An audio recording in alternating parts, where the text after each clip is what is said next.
Hello दोस्तों, this is Vijay from we are value boost. पहले देखेंगे क्वाड्रिलेटरल्स होते क्या है। अच्छा, क्वाड्रिलेटरल को मैंने यहाँ पर दो पार्ट्स में डिवाइड कर रखा है। देखो, एक ये लिखा है क्वाड, एक लिखा है लेटरल्स। ठीक है, तो क्वाड का मीनिंग होता है 4 और लेटरल्स का मीनिंग होता है क्या, आपकी साइड्स। ठीक है, तो एक ऐसा फिगर जिसमें 4 साइड हो।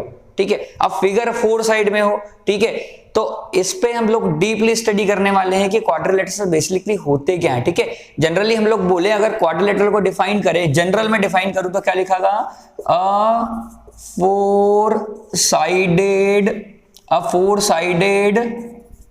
Polygon is known as a quadrilateral, as a quadrilateral.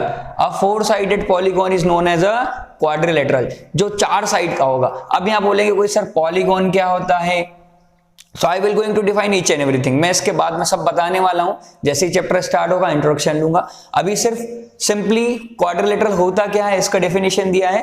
तो दोस्तों, क्वाड्रिलेटरल की डेफिनेशन देखी हम लोगों ने। उसके बाद हम लोग बात करेंगे जो हमारी एनसीईआरटी बुक का फर्स्ट टॉपिक है, उसमें लिखा हुआ है प्लेन सरफेस और प्लेन कर्व क्या होता है। ये बहुत ही इंपॉर्टेंट टर्म्स हैं। क्वाड्रिलेटरल को एक समझने के लिए इन टर्म्स को समझना हमारे लिए बहुत जरूरी है। ठीक है, एक इमेज द कॉलम में मैंने यहाँ पर साइड में बना के रखा है, विल सी दैट, इसको भी हम लोग देखेंगे इसको कैसे करना है। सो सबसे पहले बात करें प्लेन सरफेस की और प्लेन कर्व की। ऐसी सरफेसेस जो प्लेन होती है उनको प्लेन सरफेस बोलते हैं। अगर सिंपल लैंग्वेज में बोले, जैसे ये मेरा बोर्ड है एकदम प्लेन है, इस पे मैं लिख रहा हूं, आपकी कॉपी एकदम प्लेन होती है जिसपे आप लिखते हो। ठीक है, आपके घर का फ्लोर जहां आप चलते हो एकदम प्लेन होता है। हमारा बहुत सारी ऐसी सरफेसेस हम लोगों ने हमारी लाइफ में ऑब्जर्व करी जो कि क्या है, एकदम प्लेन होती है। ठीक है, आपका गेट ले लो, दरवाजा एकदम प्लेन होता है, कोई कुछ ऑब्स्टेकल नहीं होता। मतलब ऐसी सरफेसेस जिनमें कोई ऑब्स्टेकल नहीं हो, मतलब कोई गड्ढे नहीं हो, कोई स्पीड ब्रेकर नहीं बना हो, ये सब सरफेस क्या होती है, प्लेन सरफेस होती है। ठीक है, अब बात आती है प्लेन कर्व। प्लेन सरफेस पे बनने वाला कर्व प्लेन कर्व होगा। ठीक है, सिंपल सी बात है। बट प्लेन कर्व को बनाते टाइम एक लिमिटेशन होती है कि वो कर्व ऐसे कर्व होते हैं जिनको बनाते टाइम आपकी पेन बोर्ड से लिफ्ट नहीं हो, मतलब बोर्ड से उठना नहीं चाहिए। अगर बोर्ड से एक बार उठ गई तो वो कर्व प्लेन नहीं बचेगा। जैसे देखो, इसको बनाते टाइम मेरी पेन उठी नहीं, इसको देखो, इसको बनाते टाइम मेरी पेन उठी नहीं। ठीक है, और ये देखो, जैसे बचपन में आपको टास्क मिलता था ऐसे करके, ऐसे आप लोग ऐसे करते थे, फिर बोलते पेन नहीं उठनी चाहिए, पेन नहीं उठी, देखो ये नहीं उठी भाई, पेन नहीं उठ रही है, ये नहीं उठी, ये मेरा क्या है, प्लेन कर्व है। ये सब है मेरे प्लेन कर्व। तो ऐसे कर्व जिनको बनाते टाइम हमारी पेन लिफ्ट नहीं हो प्लेन सरफेस से, वो हमारे क्या होते हैं, प्लेन कर्व होते हैं। अब इस मैच द कॉलम की बात करेंगे। मैच द कॉलम में हमारे पास ये फिगर्स कुछ गिवन है और उधर लिखा है इनके टाइप। ठीक है, मैं साथ में इसलिए एक्सप्लेन कर रहा हूं कि क्योंकि इनसे ही रिलेटेड है। ठीक है, हम लोग बात करेंगे पहले सिंपल क्लोज्ड कर्व की। सिंपल क्लोज्ड कर्व के बाद हमारे पास है a closed curve that is not simple. इसके बाद लिखा है simple curve that is not closed, not a simple curve. ठीक है, सब कहीं ना कहीं घूम फिर के सिंपल कर्व और क्लोज्ड कर्व की बात आ रही। तो पहले समझते सिंपल कर्व और क्लोज्ड कर्व क्या होते हैं। ठीक है, तो सिंपल कर्व ऐसे कर्व होते हैं जिनको बनाते टाइम उनकी कोई भी सरफेस या कोई भी लाइन एक दूसरे के ऊपर ओवरलैप नहीं हो, मतलब इंटरसेक्ट नहीं करे। देखो जैसे ये वाला, ये देखिए, ये स्क्वायर बना रहा हूं यहां पर मैं, ये स्क्वायर बना दिया। ठीक है, इसका कोई भी पॉइंट या कोई भी लाइन एक दूसरे के ऊपर ओवरलैप हुई या क्रॉस हुई, क्रॉस भी नहीं हुई। ठीक है, तो ये सिंपल कर्व है। मतलब अगर कोई लाइन, इसका लाइन सेगमेंट क्रॉस नहीं होता है या कोई सा लाइन क्रॉस नहीं होता, वो हमारे कर्व क्या हो जाते हैं, सिंपल कर्व। तो देखिए सिंपल क्लोज्ड कर्व। अब देखो, सिंपल कर्व करने की बात आती है क्लोज्ड कर्व।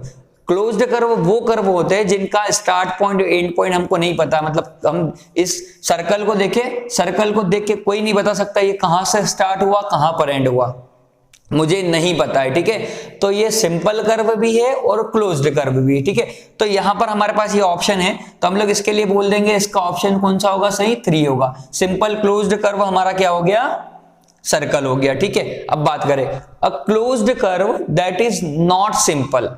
ऐसे क्लोज्ड कर्व जो सिंपल नहीं है, ऐसे क्लोज कर्व जो सिंपल नहीं। देखो क्लोज्ड कर्व, अब देखो ये सर्कल तो हो गया, ये सिंपल क्लोज कर्व है। अब यहां पर क्लोज्ड कर्व देखिए तो ये रहा क्लोज्ड कर्व। ठीक है, ये तो ओपन है, ये अच्छा, ये भी एक क्लोज्ड है, एक ये भी क्लोज्ड है। अब क्लोज्ड ऐसा कर्व जो सिंपल नहीं है। ठीक है, अब देखो क्लोज्ड कर्व है, क्लोज्ड कर्व की बात करेंगे। पहली बात, क्लोज्ड कर्व का पहली डेफिनेशन थी जिसका एंड पॉइंट स्टार्ट पॉइंट मुझे नहीं पता हो, तो इसका तो एंड पॉइंट स्टार्ट पॉइंट पता है, यहां से स्टार्ट हुआ या यहां से हुआ होगा, ठीक है। तो ये क्लोज्ड कर्व नहीं है, ठीक है। इसको देखें, यहां से भी हो सकता है स्टार्ट, कोई बोले नहीं मैं तो यहां से स्टार्ट किया, किसी ने यहां से स्टार्ट किया, किसी ने यहां से, किसी ने कहीं से भी, मुझे नहीं पता कहां से स्टार्ट हुआ कहां एंड होगा, ठीक है। तो ये क्लोज्ड कर्व तो है। अब चेक करेंगे सिंपल है कि नहीं है। क्या बात बोल रहा है, a closed curve that is not simple. तो देखो ये यहां पर इसकी ये वाली लाइन और ये वाली लाइन दोनों क्या हो गई, इंटरसेक्ट कर गई, ठीक है। मतलब अगर इस पॉइंट की बात करूं मैं, तो ये पॉइंट इस लाइन पर भी है और इस लाइन पर भी है, ठीक है। मतलब पॉइंट भी ओवरलैप हो गया, तो दोनों कंडीशन में हमारे पास ये किसी भी कंडीशन में स्लिप सिंपल कर्व नहीं बच रहा है, ठीक है। सो इसके लिए ऑप्शन क्या हो जाएगा आपका, फोर्थ वाला। तो ठीक है, ये ये क्लोज्ड कर्व है जो कि सिंपल नहीं है।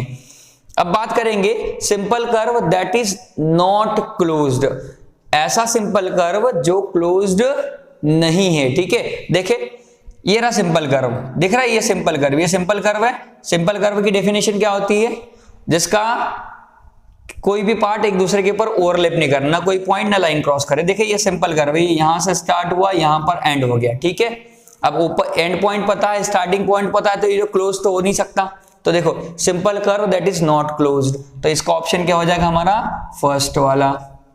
अब देखो नॉट अ सिंपल कर्व, ऐसा कि जो सिंपल कर्व नहीं है। अच्छा सिंपल कर्व नहीं है मतलब क्या, सिंपल कर्व की बेसिक डेफिनेशन, एक कोई भी लाइन या कोई भी इसका पॉइंट ओवरलैप या क्रॉस नहीं करना चाहिए। तो देखो ये सिंपल कर्व है सिंपल कर्व, ठीक है कि नहीं, नहीं है। क्यों नहीं है, क्योंकि यहां पर ये इंटरसेक्ट हो गया, यहां पर क्या हो गया, इंटरसेक्ट हो गया, तो ये सिंपल कर्व नहीं बचा। तो इसके लिए ऑप्शन क्या हो जाएगा आपका 2। दोस्तों प्लेन सरफेस, प्लेन कर्व देखा हम लोगों ने, वहां पर बहुत सारे टॉपिक्स भी देखे उससे रिलेटेड। अब बात करेंगे हम लोग पॉलीगॉन्स की, ठीक है। जैसे कि डेफिनेशन क्वाड्रिलेटरल की एक्सप्लेन स्टार्टिंग में मैंने दी है, उसमें लिखा है अ पॉलीगॉन, ठीक है। क्या लिखा है, a four sided polygon is known as quadrilateral, ठीक है। अब देखिए यहाँ पर आ गया पॉलीगॉन, तो हम लोग यहाँ पॉलीगॉन समझते हैं तो क्वाड्रिलेटरल अपने आप समझ में आएगा, ठीक है। देखो पॉलीगॉन लिखा है a closed figure made up of only by line segments, ठीक है, ओनली बाय लाइन सेगमेंट्स। ऐसा फिगर जो कि सिर्फ लाइन सेगमेंट से बना हुआ, लाइन सेगमेंट सभी को पता है, जिसका एक एंड पॉइंट एक स्टार्ट पॉइंट होता है, ठीक है, जिसके दो एंड पॉइंट्स होते हैं, ऐसा भी बोल सकते हैं आप, ठीक है। तो देखिए यहाँ पर कुछ फिगर्स बना रखे हैं, कुछ इधर भी है कुछ इधर भी है, देखिए। अब बात आती सबसे पहले क्लोज्ड होना चाहिए, सबसे पहले फिगर क्या होना चाहिए आपका, क्लोज्ड। तो देखिए ये भी क्लोज्ड है, ये भी क्लोज्ड है, ये भी क्लोज्ड है, ठीक है। ये ओपन फिगर है, ये ओपन फिगर है। क्यों ओपन फिगर है, क्योंकि ये पता है मुझे इसका एंड पॉइंट स्टार्ट पॉइंट मुझे पता है, इसका and point start point in figures का नहीं पता है, ठीक है।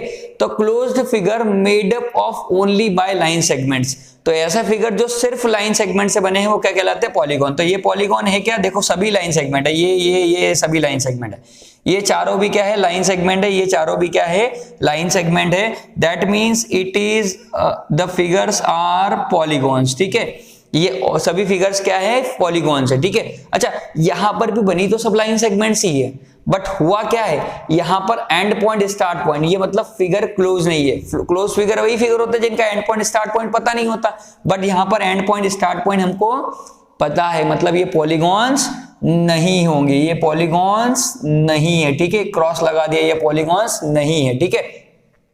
अब एक और एग्जांपल देता हूं, ठीक है।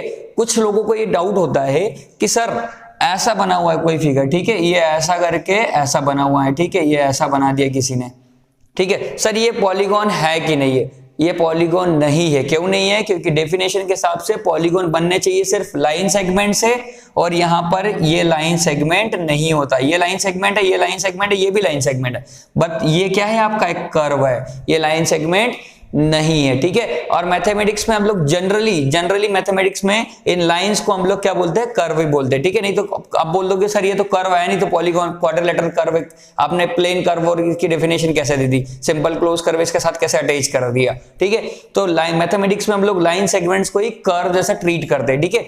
बट ये तो हमारा ऑब्वियसली दिख रहा है कर्व है, तो ये पॉलीगॉन होगा क्या, नहीं होगा, ये पॉलीगॉन नहीं होगा। पॉलीगॉन्स देखने के बाद हम लोग बात करेंगे क्लासिफिकेशन ऑफ पॉलीगॉन्स की, ठीक है।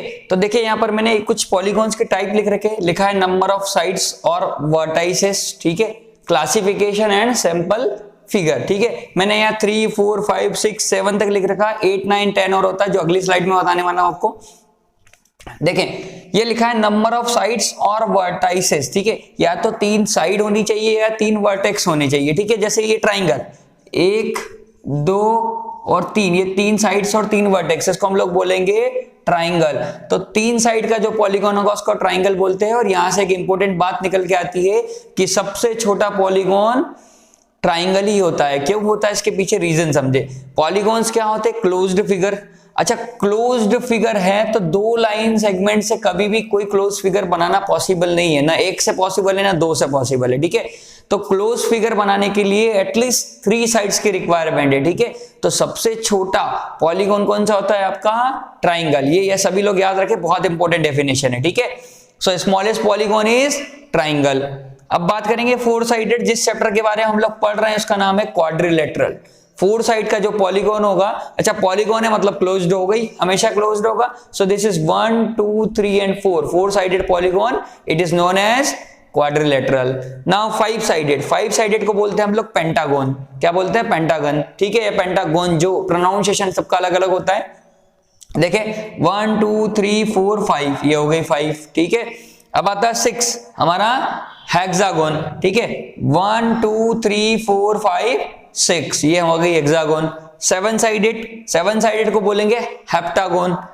1, 2, 3, 4, 5, 6 एंड 7। सो हम लोगों ने 3 से 7 तक का देखा है दोस्तों। अब देखेंगे आपका ऑक्टागोन, नेनागोन और डेकागोन, ठीक है। ऐसे ही अगर आपके पास 11 साइड हो तो 11 साइड वाले पॉलीगॉन का और अलग नाम दे रखा है। ऐसे ही मतलब 1000 या 10,000 साइड्स का भी पॉलीगॉन हो सकता है, ठीक है। तो हम लोग जनरली हमारे लेवल के हिसाब से 8th क्लास के लेवल के हिसाब से सिर्फ हम लोग डेकागोन तक की बात करेंगे। तो 8 साइडेड का जो वर्टाइसेस या 8 साइड्स या 8 वर्टाइसेस का जो पॉलीगॉन होता है उसको हम लोग बोलते हैं ऑक्टागोन।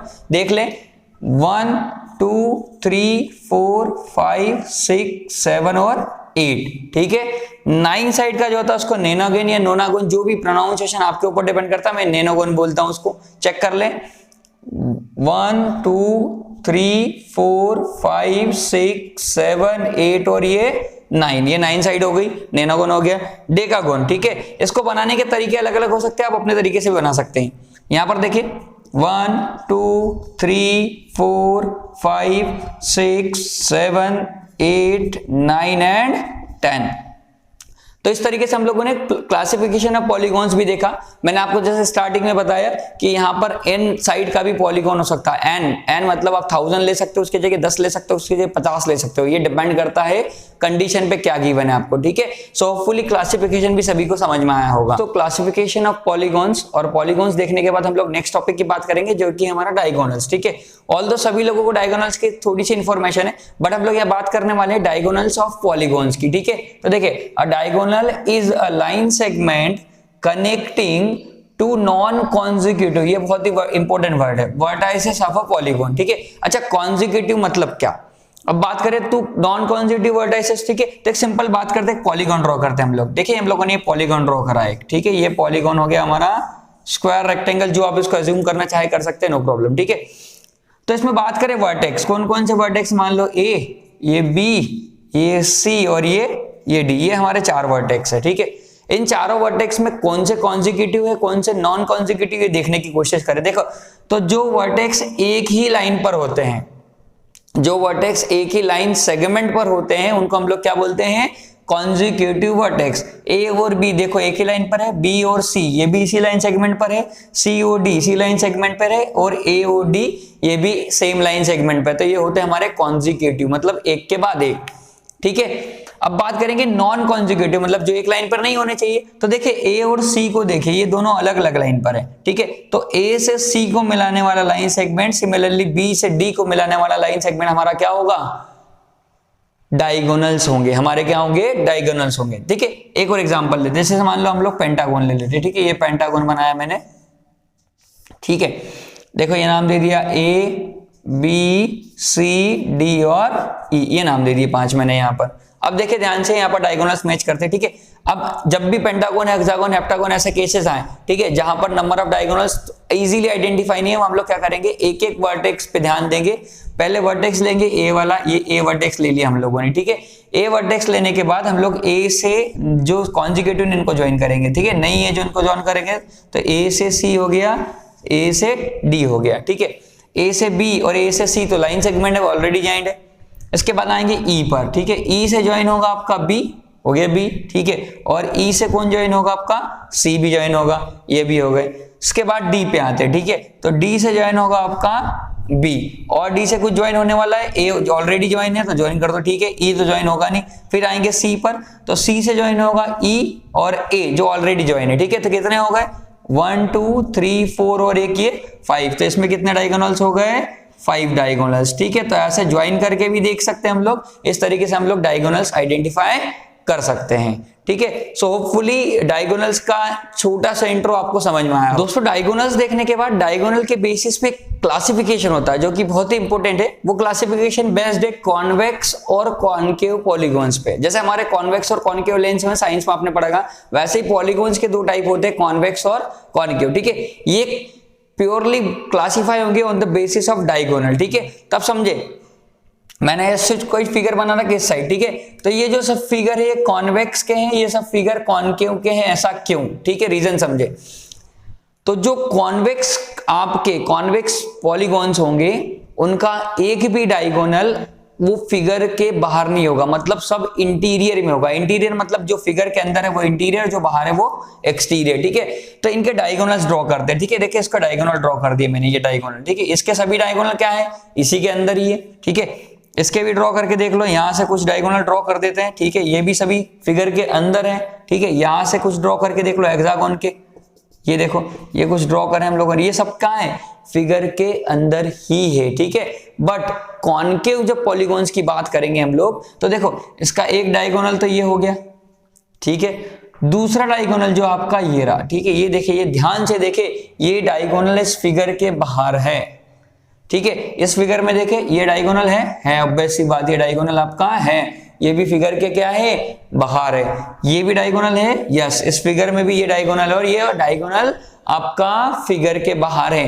तो ऐसे फिगर्स या ऐसे पॉलीगॉन्स जिनका डायगोनल उस फिगर के जिस पॉलीगॉन के एक्सटीरियर में, मतलब बाहर की साइड हो, वो कहलाते हैं कॉनकेव, जिनका इंटीरियर में वो कहलाते हैं कॉन्वेक्स। सो होपफुली एक छोटा सा क्लासिफिकेशन भी सभी को लोगों को क्लियर हुआ होगा। दोस्तों नेक्स्ट टॉपिक ये हमारा क्लासिफिकेशन पे बेस्ड है। क्लासिफिकेशन करना है अब रेगुलर और इररेगुलर पॉलीगॉन्स का। पॉलीगॉन तो देख लिए, अब बात करेंगे रेगुलर और इररेगुलर, ठीक है।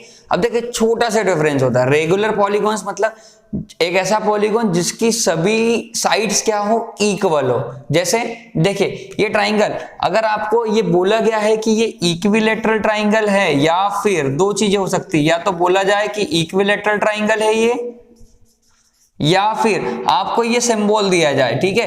इसका मतलब होता है ये साइड और ये साइड, ये तीनों साइड क्या है, बराबर है, ठीक है। या तो डायरेक्टली बोल दे इक्विलेटरल ट्राइंगल है, या फिर तीनों साइड का सिंबल देके आपको बता जाए कि इक्वल है। अगर तीनों साइड इक्वल है मतलब ये आपका क्या होगा, रेगुलर पॉलीगॉन होगा, ठीक है। अगर इस ट्राइंगल की बात करें, यहां पर कोई सिंबल गिवन भी नहीं है, मैं इसको बोल के चलता हूं कि आपका आइसोसेलेस है, ठीक है, मान के चलते ही आपका क्या है, आइसोसेलेस ट्राइंगल है, ठीक है। या फिर स्केलन भी हो सकता है, no problem with this. Isosceles है तो मान लो, चलो ये वाली सॉरी ये तो हाइपोटेनस हो गया, ये वाली साइड और ये वाली साइड क्या है आपकी, बराबर है, मान के चलते हैं, ठीक है। तो अगर दो साइड भी इक्वल है तो रेगुलर पॉलीगॉन नहीं होगा, क्योंकि ये तो राइट ट्राइंगल जैसा दिख रहा है, देखिए राइट ट्राइंगल जैसा दिख रहा है, इसका हाइपोटेनस तो सबसे बड़ा होने वाला है, ठीक है। तो ये रेगुलर होगा क्या, ये रेगुलर नहीं है, तो इसको हम लोग बोलेंगे रेगुलर पॉलीगॉन, और ये हो जाएगा आपका इर्रेगुलर पॉलीगॉन। ये कौन सा पॉलीगॉन हो गया आपका, इर्रेगुलर पॉलीगॉन। इसकी बात करें, देखो ये साइड इससे इक्वल, ये साइड इससे इक्वल, ये साइड इससे इक्वल, चारों साइड क्या है आपकी, बराबर है। और चारों साइड बराबर होती है हम लोगों को सभी पता, उसको हम लोग बोलते हैं स्क्वायर, ठीक है। या तो बोला जाए स्क्वायर है, या फिर बोला जाए इस फिगर के फॉर्म में, ठीक है। इस फिगर के फॉर्म में आपको ये सब साइड ऐसे क्रॉस करके दे दिया जाए, ठीक है। तो इसका मतलब भी एक ही बात होती है कि चारों साइड बराबर है, ठीक है। तो ये कौन सा पॉलीगॉन हो गया, रेगुलर पॉलीगॉन, क्योंकि इसकी सभी साइड क्या है, बराबर है। तो ये हो गया आपका रेगुलर पॉलीगॉन। ये 3 है तो ये भी 3 होगी, ये भी 3 होगी, और ये भी 3 होगी, ठीक है। अब बात करते हैं इसकी, देखिए ये इसके बराबर है, ठीक है। अब यहाँ डबल लॉग है, तो डबल आ गया, मतलब ये डबल वाला इस डबल वाले के बराबर है, ठीक है। मतलब अपोजिट साइड इक्वल है, आमने सामने की साइड क्या है, बराबर है। तो ये हो गया क्या हमारा रेक्टेंगल। सभी को पता है अपोजिट साइड आर इक्वल तो रेक्टेंगल हो जाता है। अच्छा, भले ही अपोजिट साइड से इक्वल हो, चारों साइड बराबर है क्या, नहीं है, क्योंकि अगर मान लो ये 5 है तो ये 5 होगी, ये 4 है तो ये भी 4 होगी। चारों साइड बराबर है क्या, नहीं है। चारों साइड अगर बराबर नहीं है तो ये कौन सा पॉलीगॉन होगा, इर्रेगुलर पॉलीगॉन होगा, ठीक है। सो होपफुली आप सभी लोगों को रेगुलर इर्रेगुलर पॉलीगॉन का क्लियर आइडिया हुआ होगा एकदम, कि कैसे आइडेंटिफाई करना है कौन सा फिगर रेगुलर है कौन सा इर्रेगुलर है। दोस्तों अब बात करेंगे, बहुत ही इंपॉर्टेंट पॉइंट की बात करने जा रहा हूं मैं। हम लोग बात करेंगे एंगल सम प्रॉपर्टी, ठीक है। Angle sum property in case of triangle, सभी लोग अवेयर है कि एंगल ट्राइंगल के तीनों एंगल का सम कितना होता है, 180 डिग्री होता है, ठीक है। उसी की हेल्प से हम लोग आज ये देखने वाले हैं कि क्वाड्रिलेटरल के सभी एंगल्स का सम क्या होता है। सभी एंगल्स मतलब स्पेशली इंटीरियर एंगल्स की बात कर रहा हूं, ठीक है। देखे, मान लो एक क्वाड्रिलेटरल बनाता हूं मैं इस तरीके से, ठीक है। एक क्वाड्रिलेटरल कहीं से बनाते हैं हम लोग, ये बना दिया क्वाड्रिलेटरल, ठीक है, बन गया क्वाड्रिलेटरल। इस क्वाड्रिलेटरल को मैं क्या करता हूं, दो ट्राइंगल्स में ब्रेक कर लेता हूं, ठीक है। ये देखे, ये दो ट्राइंगल्स में मैंने ब्रेक कर लिया, ये देखिए, ये इस तरीके से मैंने इस दो ट्राइंगल में ब्रेक कर लिया। ये ट्राइंगल 1 हो गया, ये ट्राइंगल 2 हो गया, ठीक है। इसके एंगल्स का नाम दे देते, कोई ये एंगल 1, ये हो गया एंगल 2, ये हो गया एंगल 3, इसको बोल दो एंगल 4, इसको बोल दो एंगल 5 और इसको बोल दो एंगल 6, ठीक है। अब हम सभी लोगों को पता है angle sum property of triangle क्या होती है, कि ट्राइंगल के तीनों इंटीरियर एंगल्स का सम कितना होता है, 180 डिग्री। तो अगर ट्राइंगल, इस वाले ट्राइंगल की बात करूं तो मैं बोल सकता हूं angle 1 plus angle 2 plus angle 3 is equal to how much, 180 degree. इस केस में बोल दिया। अगर इस साइड वाले ट्राइंगल की बात करूं तो लिख सकता हूं angle 4 plus angle 5 plus angle 6 is equal to how much, 180 degree, ठीक है। अब थोड़ा ध्यान से देखिए इस कंप्लीट एंगल को, ठीक है। एक काम करते हैं, इन दोनों इक्वेशंस को ऐड करते हैं। इक्वेशन नंबर 1 बोल दी, इक्वेशन नंबर 2 बोल दी, इन दोनों को ऐड करते हैं, ठीक है। क्या लिखूंगा, एडिंग इक्वेशन को शॉर्ट में लिखता हूं 1 and 2, ये दोनों इक्वेशंस को हम लोग क्या करते हैं, ऐड करते हैं, ठीक है। चलो लिखे, पहले इस इक्वेशन के सिंबल लिख लेते हैं, 1 angle 1 plus angle 2 plus angle 3, यहां पर आएगा आपका angle 4 plus angle 5 plus angle 6 is equal to, इधर 180 और 180 दोनों मिलके कितना हो गया, 360 डिग्री, ठीक है। अब देखें, अब हम लोग बात कर रहे हैं क्वाड्रिलेटरल की, ठीक है। तो क्वाड्रिलेटरल में कितने एंगल, 4 एंगल, सभी को पता है। 4 साइडेड पॉलीगॉन क्वाड्रिलेटरल होता है, उसमें 4 एंगल होती है, 4 साइड होती है, सभी को पता है, ठीक है। तो 4 एंगल कौन कौन से, एक तो देखो ये कंप्लीट एंगल, एक ये सेकंड वाला, एक ये कंप्लीट एंगल और एक ये 5, ठीक है। देखिए ये कंप्लीट एंगल मतलब 1 और 4, ठीक है। तो मैं 1 और 4 ये दोनों और 1 और 4 को मिला के एक एंगल बोल सकता हूं, ये मेरा कंप्लीट एंगल, ठीक है, एक हो गया। एंगल 2, ये रहा एंगल 2, ठीक है। तो ये एंगल प्लस ये एंगल तो मिल गया। 3 और 6 मिलके एक और कंप्लीट एंगल देंगे, ये कंप्लीट एंगल ये पूरा हो गया आपका 3 और 6, ठीक है। तो एंगल ये this angle plus this angle plus this angle मिल गया और आपका एंगल 5, ठीक है। ये देखो 1 2 3 4 ये चारों एंगल मिलके हमारे कितने हो गए, 360 डिग्री, ठीक है। मतलब हम लोग बात करेंगे कि कोई सा भी क्वाड्रिलेटरल हो उसके इंटीरियर एंगल्स का सम कितना होना है, 360 डिग्री होना है। एक एग्जांपल लेके देखे, एक एग्जांपल आप देखते हैं रेक्टेंगल या स्क्वायर का। मैं रेक्टेंगल ले लेता हूं, ठीक है। सभी को पता है रेक्टेंगल के चारों एंगल 90 डिग्री के होते हैं, ये सभी 90 डिग्री के होते हैं। तो 90 प्लस 90 प्लस 90 और प्लस 90 कितना हो जाएगा, 360 डिग्री, ठीक है। तो यहां से क्लियर भी होता है कि हम लोगों ने किस तरीके से देखा। So hopefully angle sum property सभी को समझ में आई होगी और सभी लोग बहुत अच्छे से याद रखेंगे कि ट्राइंगल क्वाड्रिलेटरल के इंटीरियर एंगल्स का सम कितना होता है, 360 डिग्री होता है। Thank you very much for your time and hopefully introduction का पार्ट सभी को समझ में आया होगा। जैसे इंट्रोडक्शन आपका पार्ट आप देखेंगे, कंप्लीट करेंगे एक बार इसको, एक्सरसाइज का पार्ट आप बहुत इजीली सॉल्व कर पाएंगे। So thank you very much for your time and please if you got whatever I have given to you people in this video, so please like and subscribe the channel.